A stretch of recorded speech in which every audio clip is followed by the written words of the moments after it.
Seja bem-vindo a mais um episódio do YangCast. Que alegria ter você por aqui, você que está aí acompanhando e maratonando o YangCast Tour aqui em Salvador, na Bahia. Nós estamos hoje indo para mais um dia de entrevistas, realizando mais algumas entrevistas aqui. Eu tenho a alegria de compartilhar com você cada convidado, cada história, cada coisa nova que a gente traz aqui para apresentar para vocês. Essa mesa do YangCast, ela está abençoando vidas e nós continuaremos sempre assim. Não se esqueça de se inscrever no canal, ativar as notificações para você não perder nada, e a nossa produção vai deixar aí o Instagram em algum lugar da tela e você consegue apontar o QR Code, a câmera para o QR Code e ser direcionado para o nosso Instagram, que já está rumo a 1 milhão, faltam os últimos seguidores para a gente chegar em 1 milhão de seguidores em nosso Instagram. Isso é um bom sinal, é um sinal de que o Brasil de fato aderiu ao YangCast, as pessoas já se acostumaram a receber conteúdo do YangCast todos os dias, fazer o seu devocional toda manhã com o YangCast, e isso é muito interessante porque o nosso propósito está sendo cumprido. O YangCast de fato é bênção pura, sem mistura, é a voz do além. Nós estamos com um convidado muito especial, e esse convidado aqui, pai, é da Casa do Pão, é do Belém. Quem sabe, quem congrega no Belém sabe que pregador belemita tem pão para entregar, tem palavra para entregar, e é por isso que eu fiz questão de aproveitar nessa minha estadia aqui, nessa passagem do Yang por Salvador, de bater um papo com o meu amigo que é aqui de Feira de Santana. Ele é um pregador da palavra, um pregador e um empresário, congrega na Assembleia de Deus Ministério do Belém, e hoje vem aqui para bater um papo comigo. Eu estou recebendo meu querido amigo Danilo Alcântara. Seja bem-vindo ao YangCast, irmão. Obrigado, Yang. É um prazer estar contigo aqui. A gente vê no Instagram, internet, ouve muito falar. E é um prazer conhecer você aqui na Bahia, em Salvador, que só perde para Feira de Santana. Boa, ele já fez o pitch do lugar dele, tá certo. Meu amigo, então você já acompanha o YangCast? Já assistiu o YangCast? Já vi muito, já assisti bastante, já fui muito edificado pelo YangCast. Realmente você tem os melhores no seu Instagram. Cara, muito obrigado, e é por isso que você tá aqui. Meu amigo, vamos introduzir aqui, porque o meu público está com sede nessa entrevista da palavra. Se nós fôssemos iniciar aqui falando, por exemplo, sobre Sansão. Por que falando sobre Sansão? Eu vinha nessa semana justamente pensando sobre Sansão, sobre a história de Sansão, que foi alguém que teve tamanha força que nenhum outro na história teve, né? A Bíblia diz que Deus agraciou e abençoou Sansão com uma força descomunal. Ele era um homem de fato muito forte. Mas a gente entende que esse homem forte, a gente, ao ler a história, né, discorrer da história, vê que esse homem forte tinha certas fragilidades. E uma dessas fragilidades causou a sua morte. O que a gente consegue extrair, o Danilo, da história de Sansão? A gente começa aprendendo que a força de Sansão estava nos seus limites. Uau. Sansão já nasceu com limites. Seu nome, seu corte de cabelo, até o que ele podia comer era limitado. Legal. O problema da nossa geração é que a gente quer romper os limites. A gente quer sempre ultrapassar os limites. Sansão nasceu com corte de cabelo definido, nome definido. Aí a Bíblia diz que o Espírito o incitava entre Zorá e Estaol. Ou seja, o Espírito usava ele ali. Mas um dia ele decidiu descer a Timnate. Lá ele viu uma filha dos filisteus. Quando a gente sai do limite, a gente vê o que não é para ver, sente o que não é para sentir e faz o que não é para fazer. Ali começa o erro de Sansão. My God, ele rompeu os limites que estavam estabelecidos por ele. Então o que você falou é tão profundo que abriu aqui agora um pretexto para a gente concluir o seguinte pensamento. O que matou Sansão não foi Dalila. O que matou Sansão foi ter rompido o limite que estava estabelecido para ele. Como se fosse uma satisfação. Uau. Com o que Deus tinha projetado para ele, ele saiu do projeto. Quando a gente sai do projeto, a gente vê o que não é para ver, sente o que não é para sentir e faz o que não é para fazer. Talvez o erro da nossa geração, muita gente errando, sujando a folha de caderno no meio da trajetória e perdendo ou deixando de lado aquilo que Deus projetou de fato para ele. É romper os limites. Romper os limites. Qual a importância, por exemplo, do limite na vida do cristão? Por que o cristão ele tem que andar dentro das 4 linhas de seus limites? Porque às vezes o cristão enxerga os limites como uma cerca de prisão, mas não, na verdade não é prisão, é de proteção. Deus impõe os limites porque ele sabe o que há depois da cerca, o que há de perigo fora da cerca. A gente não enxerga, a gente não sabe, e quando a gente, até um adágio popular aqui, né, que não serve para... A gente pula a cerca, rompe os limites, a gente quebra a cara, a gente se machuca, a gente se fere. Então é muito importante respeitar os limites. Entenda os seus limites. Quando a gente fala sobre entender os seus limites, você acredita também que isso envolve autoconhecimento, o auto se conhecer, para entender quais são os seus limites, para saber quais são os seus limites? Na sua visão, o autoconhecimento, a pessoa conhecer a si mesma, é crucial. Você entrou num ponto importante aí agora, que é um ponto da nossa geração, que é a falta de identidade. A falta de identidade, uau. As pessoas não sabem quem são de fato, para que foram chamadas e quais são o seu propósito. E quando a pessoa não tem uma identidade definida, um propósito bem claro na sua mente, no seu coração, a gente acaba aceitando qualquer proposta. A gente acaba aceitando o desafio dos filisteus, a gente acaba aceitando o colo de Dalila, a gente acaba aceitando se dobrar para a imagem de Nabucodonosor. A gente vai aceitando as propostas. Quando vai ver, os limites foram quebrados, os propósitos foram vendidos e a gente está perdido no meio da trajetória. Falta de identidade. Identidade tem a ver com limite, né? Se eu sei quem sou, se eu conheço quem sou, eu sei até aonde eu posso ir. A partir do momento que eu não sei quem sou, eu não tenho limite, eu não tenho direção, não tenho propósito e tudo se perde. Tudo se perde. Quando eu não me conheço, quando eu não entendo os meus limites, tudo se perde. Eu acho que essa seria a melhor definição para uma pessoa sem identidade. Isso. Perfeito. Qual é o caminho para uma pessoa que não conheceu, não entendeu qual é a sua identidade? Na sua visão, como eu começo a saber quem sou e qual é o caminho, qual a partida para que eu encontre a minha identidade em Cristo? Você me fez lembrar de Davi. Como é que eu começo? Davi, quando errou, quando pecou, ele escreveu o Salmo 51. E talvez ali, eu acredito, que ele se lembrou do dia que o Espírito caiu sobre ele e diz: não me lance fora da tua presença. Cria em mim um espírito reto. Não retire de mim o teu Santo Espírito. É se lembrar do começo, de como foi no começo, de quem me chamou no começo, qual foi a promessa do começo. Se lembrar, como você falou, de como começamos. Qual foi o primeiro passo? Qual foi a direção inicial? Qual foi o primeiro passo? Voltar ao primeiro passo, voltar à direção inicial.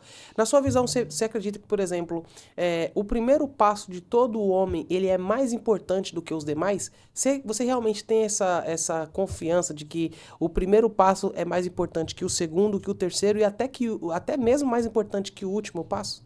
Sim, porque o primeiro passo determina a tua direção. Uau! Se você erra o primeiro passo, você erra a direção.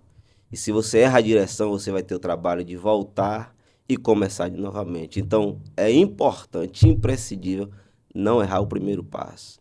Sim. Ô, Danilo, eu coloquei aqui na sua bio, né, que você o Danilo, para quem não sabe, ele é pregador e é empresário. E hoje a gente tem uma geração nova de pregadores, né, principalmente uma geração que está iniciando agora, está começando agora. Como um pregador como você, que já tem uma história construída, já tem uma história escrita, já andou bastante, qual é a orientação que você dá referente ao primeiro passo de um pregador? O cara que quer ser um jovem pregador, qual deve ser o primeiro passo dele? O primeiro passo deve ser a direção, lembrar da direção e pensar no último passo. O legado que você vai deixar. Qual é o primeiro, você está dando o primeiro passo pensando em quê? Porque estou preocupado, conversando com um pregador, ele disse que o seu ministério está abençoado porque ele já foi em muitos lugares em 2 anos. Mas não é importante ir em muitos lugares, como é que você é lembrado em muitos lugares? Porque tem gente que já andou em muitos lugares, mas não estão sendo bem vistos em muitos lugares.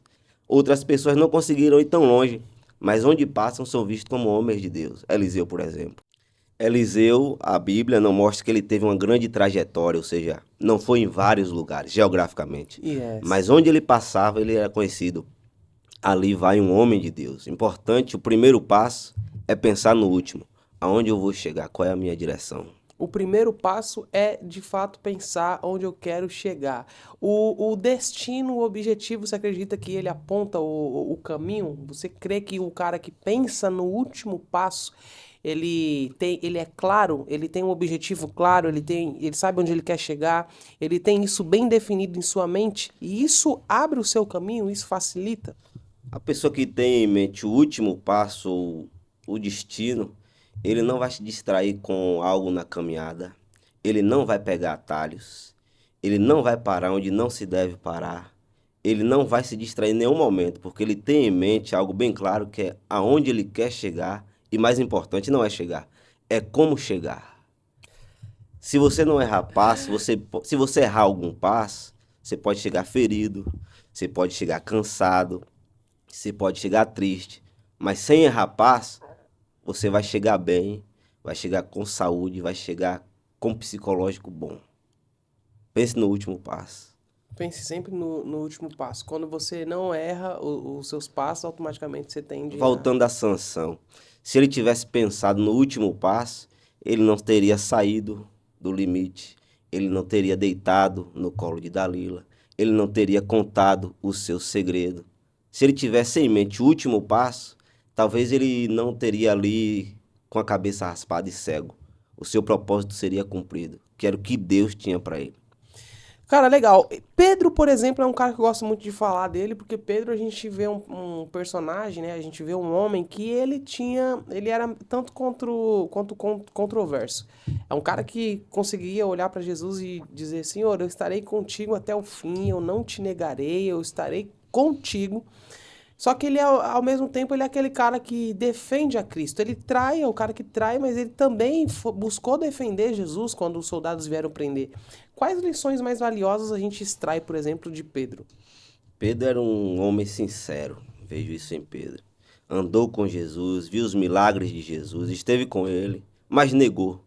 Como você falou, negou 3 vezes, só que eu acho muito bonito Lucas 24, quando chega a notícia que o túmulo está vazio. Todos receberam a notícia, mas só ele foi lá correndo. Por quê? Ele sabia que tinha falhado, ele sabia que tinha errado. Se Jesus está morto, não tem mais nada o que fazer, está morto. Mas se o túmulo está vazio, ele está dizendo: eu tenho uma nova chance. Eu posso me consertar, eu posso pedir perdão. Arrependimento. Então, talvez o motivo de Pedro correr até o túmulo, uma esperança, um perdão. Ele queria consertar o erro que ele cometeu no dia da crucificação. Ele tinha dentro do seu coração, então, a sensação de arrependimento. Ou o próprio arrependimento. Pedro, de fato, se arrependeu. Prova que ele se arrependeu é que ele chora amargamente. No mesmo dia, a Bíblia diz que Pedro chorou amargamente. Eu não sei se você já chorou, Yang, amargamente, mas talvez tenha sido um choro desesperado, um choro de que não tem mais o que fazer. E quando a notícia chega do túmulo vazio, ele diz: ainda tem uma esperança. Pedro não chora mais amargamente, ele corre para o túmulo. Túmulo vazio é sinal de esperança. Você tem uma segunda chance. Túmulo vazio, essa aqui é forte. Túmulo vazio é sinal de esperança, porque ele não está lá, porque ressuscitou. Na sua visão, qual é a lição que a gente retira, por exemplo, de Pedro, no momento que ele tem a sua fraqueza e trai a Cristo? Qual é a lição que a traição de Pedro ela pode ensinar para um cristão? A negação de Pedro ensina que, independente do que a gente já viveu com Jesus, Pedro tinha andado sobre as águas, tinha bebido do vinho que veio da água. Pedro, até a sogra dele foi curada. Ou seja, a gente pode ver muitas coisas com Jesus, boas, milagres, experiências, comunhão, mas somos homens, carne e osso. Nós vamos ter um momento de fraqueza. E ainda assim, se a gente negar com algum ato, alguma fala, o túmulo está vazio. Nós temos uma segunda chance. O perdão é oferecido. Uau! Ou seja, mesmo o Pedro que andou com Cristo, que viveu com Cristo, mesmo assim ele negou a Cristo. Mas mesmo Pedro tendo negado, ele encontrou perdão. Então, a gente pode dizer que, de fato, quem se arrepende, confessa e encontra o perdão, isso é um fato? Fato, fato. Fato é que algo interessante é que Pedro é chamado por Jesus na beira da praia. A Bíblia diz que Jesus olha para ele de cima para baixo e chama ele de Pedro. O nome dele é Simão. Pedro é pedra. Jesus olha para ele e vê algo forte. Fala: teu nome é Pedro, teu nome é rocha. A gente conhece a trajetória, Pedro nega, mas depois Jesus volta para ele e diz: tu me ama? Aonde? Na beira da praia. Ou seja, Jesus está ensinando: eu te chamei aqui. O cenário é o mesmo. A minha promessa para você permanece de pé. Independente de você me negou, eu tenho uma segunda chance. Eu tenho um perdão. O que eu falei, o que eu te chamei, permanece de pé. Pedro chorou amargamente, mas na próxima vez que ele esteve com Jesus foi uma palavra de esperança, de fé, de que continue a trajetória. Pedro negou e Judas traiu. Pedro teve perdão e Judas não. O que a gente consegue extrair dessa ação de Judas, dele ter traído e ter se matado? Judas queria moeda. Sempre há e sempre haverá um interesse na moeda. Certa vez estavam cobrando impostos e Pedro interrogou Jesus. Aí Jesus disse, vai lá, pesca um peixe e na boca do peixe tem uma moeda. A moeda você entrega, o peixe você fica. Ou seja, Jesus disse, tome conta do peixe. Sempre na história bíblica houve quem teve interesse na moeda. Por exemplo, houve um homem chamado Saul, primeiro rei. Deus falou para ele não pegar despojo, ele pegou, estava interesse na moeda. Morreu pela sua própria espada. Judas vendeu, morreu. E outros. Mas Pedro, que ficou com o peixe, na primeira mensagem 3.000. Atos 4, ele orou e o chão tremeu. Atos 12, ele andou atrás do anjo e as portas se abriram. Então, quem se importa com moeda, o fim não é bom. Mas quem se preocupa com o peixe, vai andar sobre as águas, vai ver a transfiguração, vai ver Lázaro sair do túmulo. Se importe com o peixe é mais importante. Cara, se importe com o peixe é mais importante. A gente poderia até associar isso com aquele versículo, né? Buscai primeiro o reino do céu e a sua justiça, e as demais coisas serão acrescentadas. Simples. Isso. O reino de Deus, a gente pode... Peixe, né? Jesus falou, vos farei pescador de homem. Aqui está todo o segredo. Existem, aqui no meu caso, Yang, ministro do Evangelho, muitos ministros frustrados hoje, porque olham para o nosso contexto, para a nossa geração, e veem muitos que estão preocupados com a moeda. E como eu disse, sempre há, sempre houve e sempre haverá. Esses vão ficar pelo meio do caminho. Mas quem se preocupa com o peixe pode se preparar. Talvez a trajetória seja mais difícil, mais árdua, não tenha tanto holofote, mas a comunhão com Deus é garantida. O milagre é garantido. O sobrenatural, com certeza, vai viver.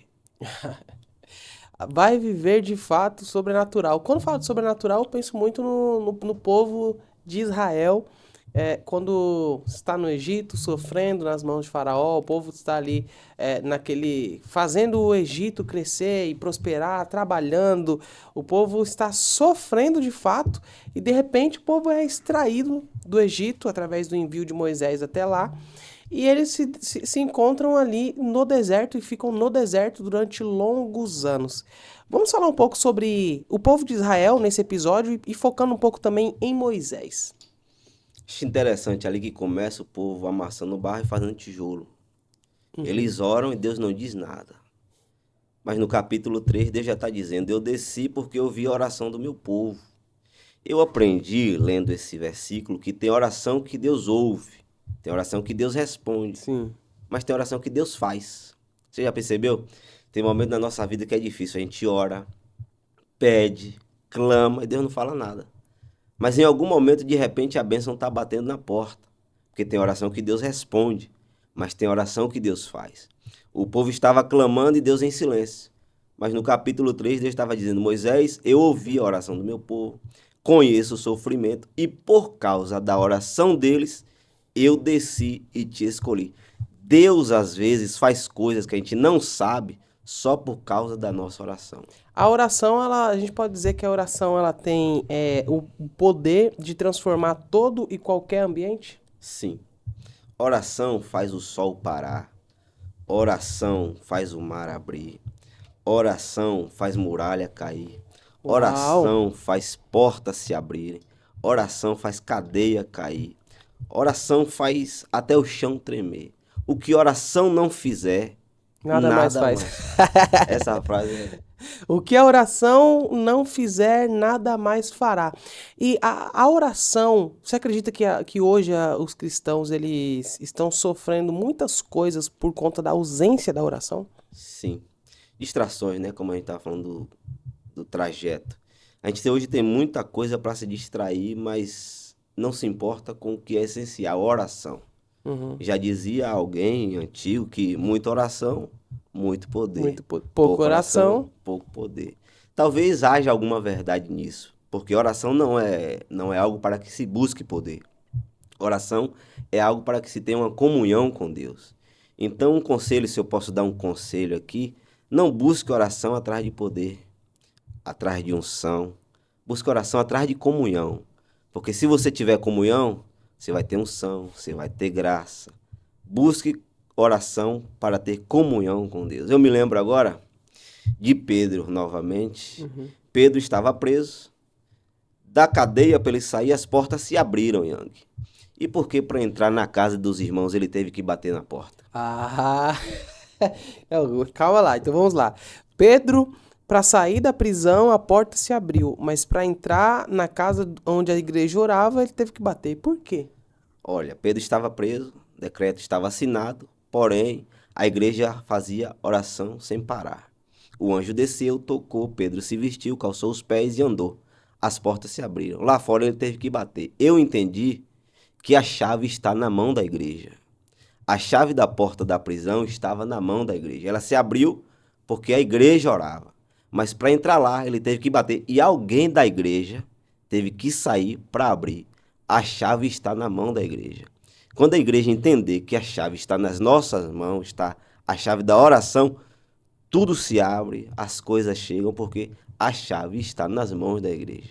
A chave está nas mãos da igreja. Ainda naquele contexto acerca de Moisés, qual a lição que a gente extrai, por exemplo, da abertura do Mar Vermelho, de quando o povo está diante do Mar Vermelho e acontece todo aquele enredo para que o mar se abrisse? Piairote, beco sem saída. O povo entra no beco sem saída, Faraó também entra no beco sem saída. Faraó atrás está pensando, peguei eles, não tem para onde correr. Mas Deus está dizendo, se o povo entrou, você entrou também. Mas o povo tem a minha mão, você não tem. Para o povo é estratégia, é milagre. Para você é emboscada. O povo vai atravessar, mas você vai ficar no meio do caminho.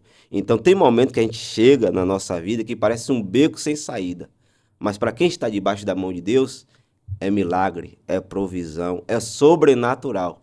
Mas para aquilo que nos aflige, é ponto final, acabou aqui, limite, chegou a hora de cantar o hino da vitória. Depois que o povo passa, né, passa o Mar Vermelho, eles não entram direto na Terra Prometida. Há um tempo, há uma fase, e muitos daqueles, ou todos daqueles que atravessaram o mar, né, com exceção de alguns, eles não entraram na Terra Prometida.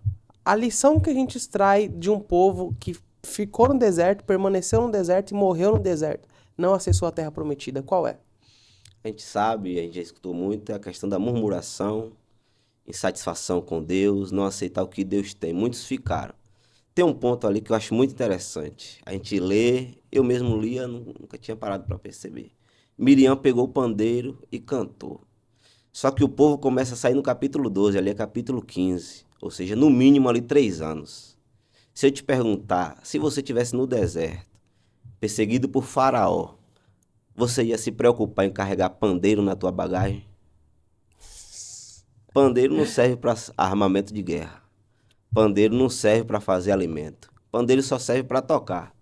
Miriam viu muita coisa, mas ela não largou o pandeiro, não largou o tamborim, porque ela sabia que estava difícil.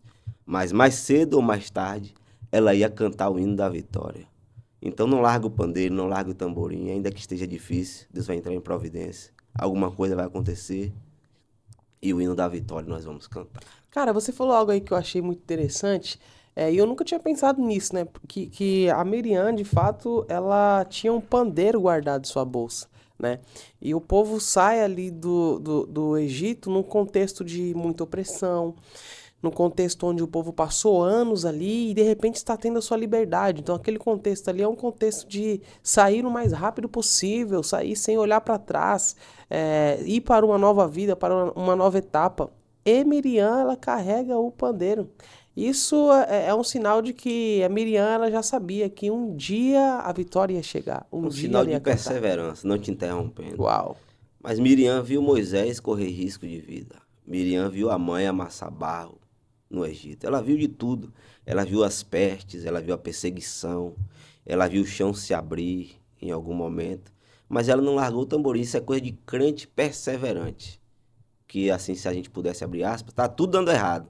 Mas eu não vou largar minha fé, como Jó. Eu sei que o meu Redentor vive e por fim se levantará sobre a terra. Tá tudo dando errado. Mas uma hora dessa Deus vai entrar em providência.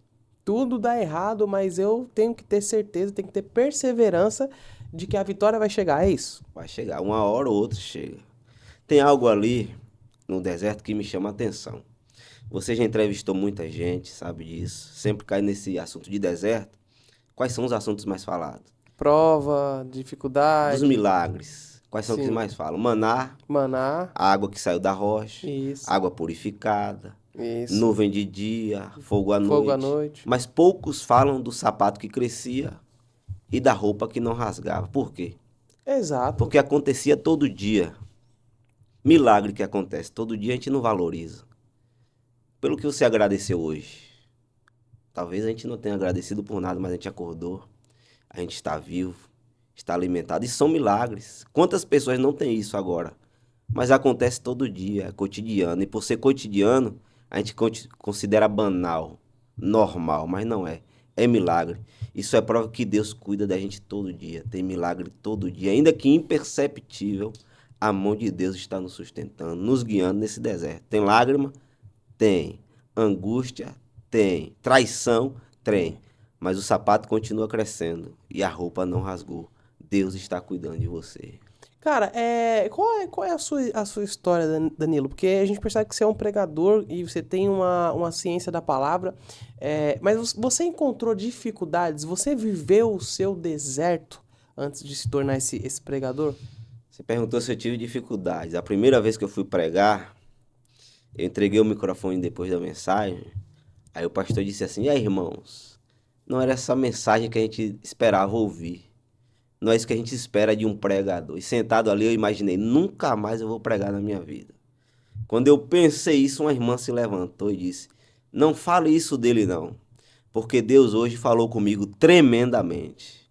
Então é aquela que a gente está falando do primeiro passo. Quando a gente pensa em voltar, quem está no passo, na direção certa, Deus confirma, Deus garante. Deus fala: continua andando, ainda que seja difícil, o caminho vai dar certo, você vai chegar. É difícil. No começo não é difícil. A trajetória cristã é toda difícil. Você perguntou se eu era casado, eu sou solteiro. Eu acho que para solteiro existe um asterisco de potência, mais difícil ainda.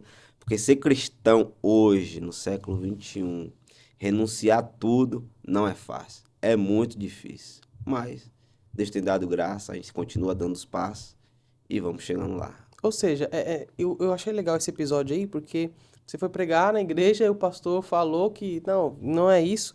Então você pensou em parar. Pensei. No meu primeiro passo, pensei em parar. Porque imagina você, um jovem, iniciante. Primeira mensagem, já ouvi um baque desse. Você tinha Não- quantos anos na época? Tinha 21 anos. Primeira pregação. Foi, eu pensei, vou parar de pregar. Isso foi na sexta-feira. Aí passou a semana, no domingo seguinte eu recebi uma oportunidade de um pastor para pregar numa igreja de 2.500 pessoas. Fui, preguei, no final 7 pessoas aceitaram Jesus, ou seja, aquela mensagem dura que eu recebi na sexta passada, no domingo Deus disse: continue andando, porque se você continuar andando, eu vou garantindo e o meu nome será glorificado na tua vida. Então, se existe algum jovem ou mais jovem que eu nos ouvindo aqui, ainda que você receba um baque aí no primeiro passo, continue andando, Jesus está no caminho. Uau, continue andando. Eu acho que essa frase define legal o que você viveu, né? A sua história. Continue andando porque Jesus está no caminho. Qual o tipo de dificuldade, na sua visão, que hoje o jovem pregador ele enfrenta ou ele pode enfrentar? Por exemplo, se o cara quer se tornar um pregador, o que você diria para ele? Quais dificuldades você diria que ele vai ter que aprender a romper, a vencer, para não fracassar e não falhar dentro desse chamado? O jovem pregador hoje enfrenta muitas desconfianças, até por conta do nosso contexto, não cristão, mas um contexto mundial de facilidade. Tudo que você quiser fazer hoje tem oportunidade para fazer. Aí para o jovem já julgam que é mais fácil para errar, para cair. Então, no começo você vai enfrentar desconfiança. Não vão te dar tanta credibilidade. Mas a partir do momento que você começa a dar os primeiros passos com firmeza, se comportando como ministro, como obreiro, as coisas vão andando e continuam, começam a dar certo.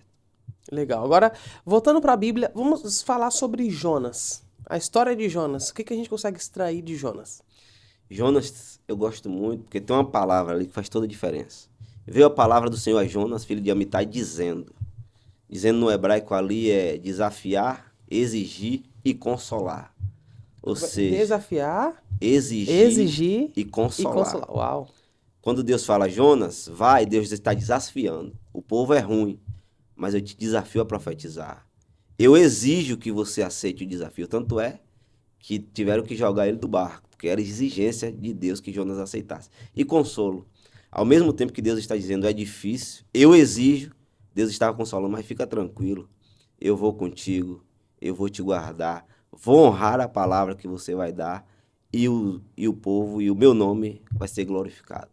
Uau. Ou seja, Jonas, ele de fato é um exemplo que nem sempre fugir do propósito de Deus é o melhor caminho. Porque Jonas, ele vai e prega, quando ele prega, Nínive de fato é transformada. Você encontra isso, esse perfil, por exemplo, ou já viveu isso alguma vez? Deus te direcionar para algum lugar, ou pedir para você falar algo e você, ixi, eu não vou, Senhor, não vou falar. Você já viveu isso? Que eu tenha vivido, eu não me lembro, não quero dizer aqui que eu nunca errei. Sim, sim, sim. Que eu me lembre, não. Mas a gente pode ver com Jonas, é que quem desobedece só desce. Quem desobedece só Só desce. A Bíblia diz que Deus deu uma ordem para Jonas. Jonas desceu para o porto, chegando no barco, desceu para o barco, chegando no barco, desceu para o porão. Jonas está pensando que ele está escolhendo o destino dele, mas ele só está descendo. Quem desobedece só desce. Desceu para o porto, desceu para o barco, desceu para o porão. No porão veio a tempestade, já não parou aí, desceu para o fundo do mar. Mas Deus, misericordioso que é, exigindo o desafio, foi buscar ele no ventre de um peixe e disse, eu quero você lá, obedeça. Então, não desça, aceite a proposta, aceite o desafio, descanse, porque a voz que te chamou, ela garante. A gente conversou antes da entrevista e você me passou um ponto muito interessante, né? E você também comentou isso na entrevista sobre a dificuldade de um jovem pregador solteiro, né? Parece que ele tem, existe mais dificuldade para ele acessar portas, existe mais dificuldade para ele acessar um caminho. Mas também, por outro lado, isso demonstra que quando o cara tá muito tempo solteiro, esse cara ele tem certos critérios, ele faz filtro para escolher. E qual é a importância de fazer um filtro, de não se relacionar com qualquer pessoa, de escolher a pessoa certa para casar? Casamento é coisa séria. Eu tenho na minha mente que eu quero casar uma vez só. Então eu não posso errar. É como o sniper. Só tem uma bala, só tem um tiro, não posso errar. Se você erra no casamento, você erra na vida. Se você erra a escolha, você errou todo o resto da sua vida. É muito importante escolher uma mulher, porque tem um pastor amigo meu que ele está escrevendo um livro, e ele diz que a mulher foi tirada da costela. Costela é proteção, costela dá sustento e costela dá equilíbrio. Se você escolhe uma costela errada, você está sem proteção, você está sem sustento e você está sem equilíbrio. Por isso que é importante escolher um casamento correto, uma pessoa correta.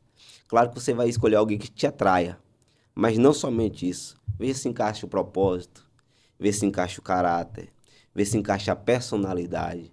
Casamento é para sustentação, proteção e equilíbrio. Sustentação, proteção e equilíbrio.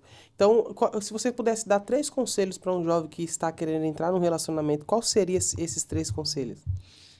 Primeiro, que não é o mais importante, mas dizem que o amor entra pelos olhos. Ela tem que te atrair. Não fala assim de beleza física, mas tem que ter algo nela que te atraia. Sim. Segundo, os princípios de família, direita. E terceiro, seu propósito, seu projeto se encaixa com o dela. Se essas 3 coisas baterem, encaixarem, pode ir, vai ser feliz. Chuta pro gol, corre pro abraço. Eu tô procurando. Tô com a bola no pé, mas até agora não consegui enxergar o gol.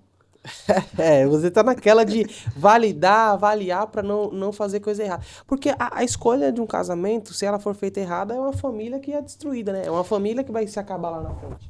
Eu conheço jovens, eu sou solteiro, mas já fui líder de jovens. De uma área, 13 congregações, quase 200 jovens. E vi muita gente chorando por conta de relacionamento errado. Gente em depressão por causa de relacionamento errado. Gente que perdeu a esperança na vida por causa de uma escolha errada. Então, enquanto jovem, a gente pode escolher. Depois que assumir o compromisso, não pode mais. Casou, ora, tenta, vai até as últimas os últimos esforços. Mas enquanto jovem, pode escolher. Sabe qual é o problema? As pessoas pressionam muito o jovem. Vai casar quando? Vai casar quando? Por que não casou ainda?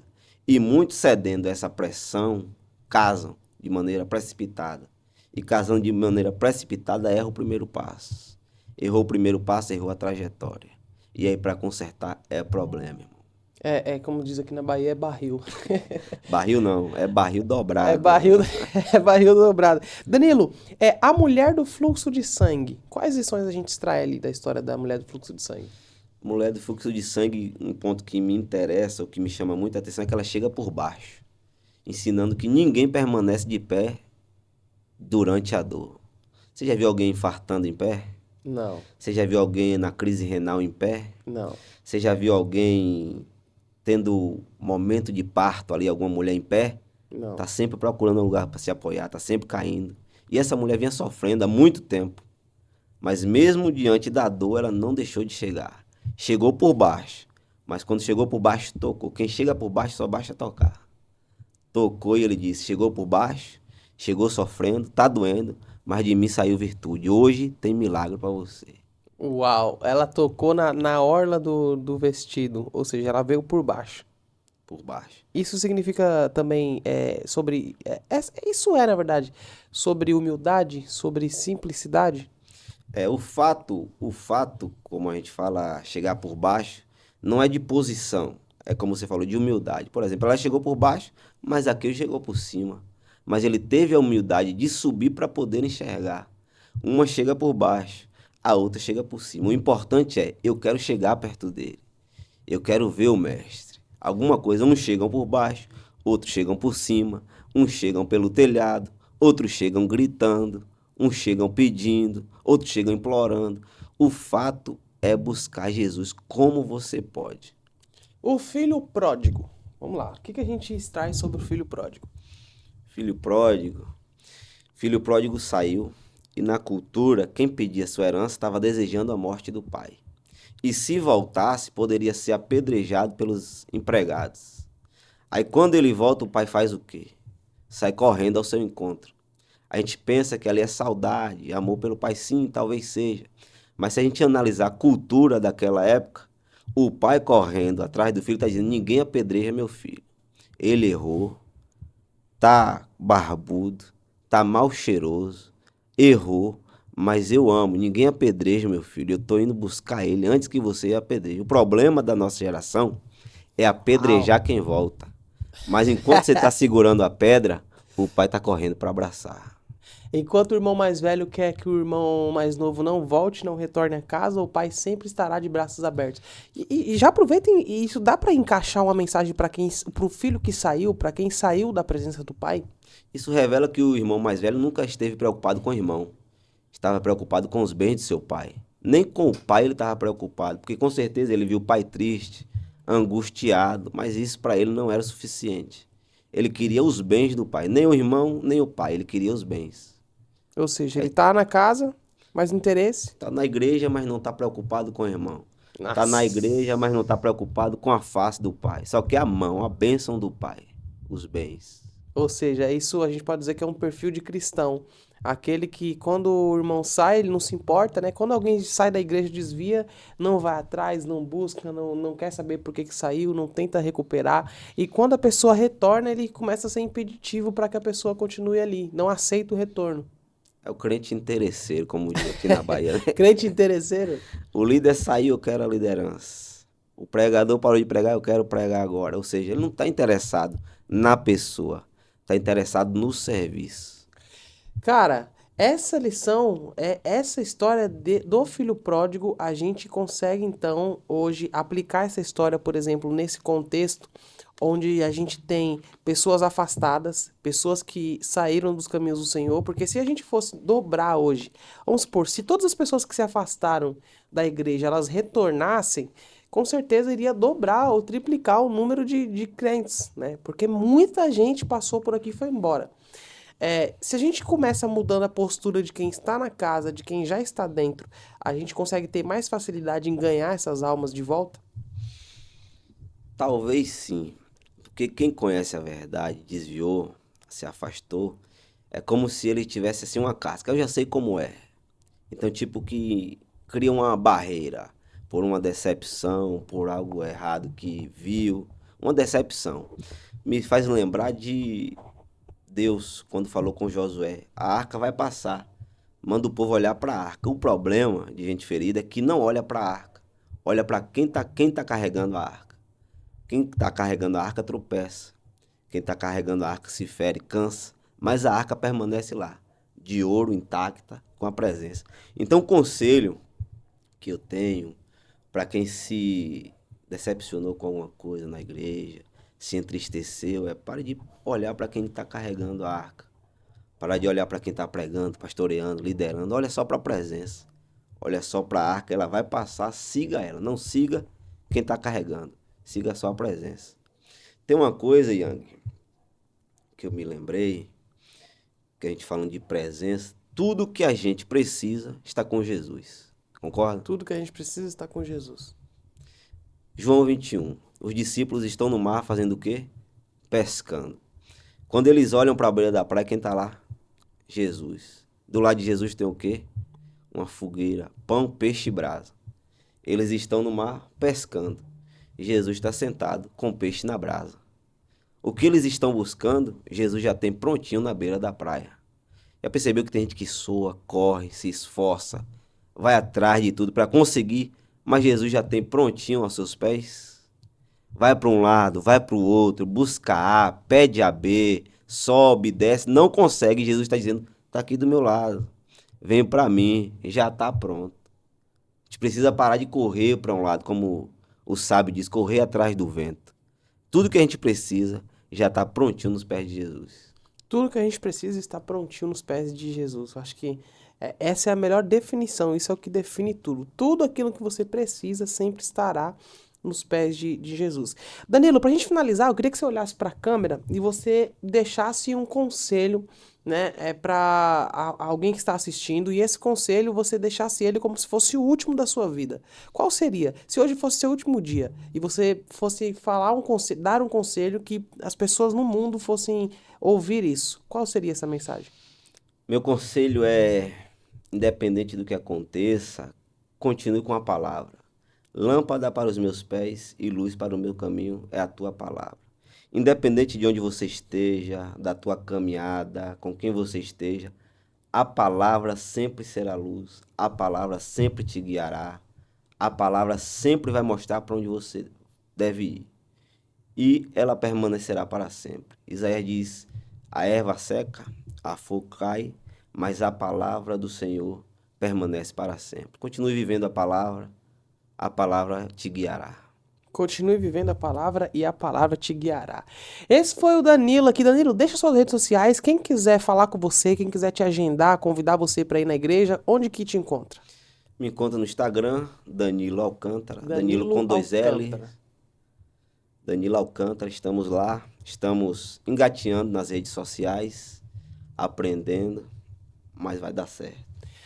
Esse foi o Danilo. Ó, eu vou fazer o seguinte, eu vou inserir aqui na bio da descrição, eu vou deixar aqui para vocês na bio, pode ir aqui, ó, na descrição desse vídeo, que vai estar a rede social do Danilo Alcântara e o contato de agenda. Então você que quer agendar o Danilo, você consegue ir aqui na descrição e você vai encontrar aqui as informações sobre ele, tá? Clica lá, convida, você pôde perceber aqui nessa entrevista que realmente é o que eu falo, né, cara? Os belemitas, os caras têm Bíblia. É isso aqui, é Bíblia, é a casa do pão, Belém. Lá em São Paulo a gente diz isso, que a Assembleia de Deus, o Ministério do Belém, ela é a casa do pão. Que lá os pregadores, eles são instruídos para ler a Bíblia a todo momento e a sempre pregar aquilo que a Bíblia diz. Então, a nossa recomendação aí é o nosso querido amigo Danilo Alcântara, para que você possa convidá-lo aí e levar na sua igreja. Nós vamos ficando por aqui, a próxima entrevista a produção vai deixar aqui para você e você clica na tela aí que eu te recebo daqui a 5 segundos. Deus abençoe.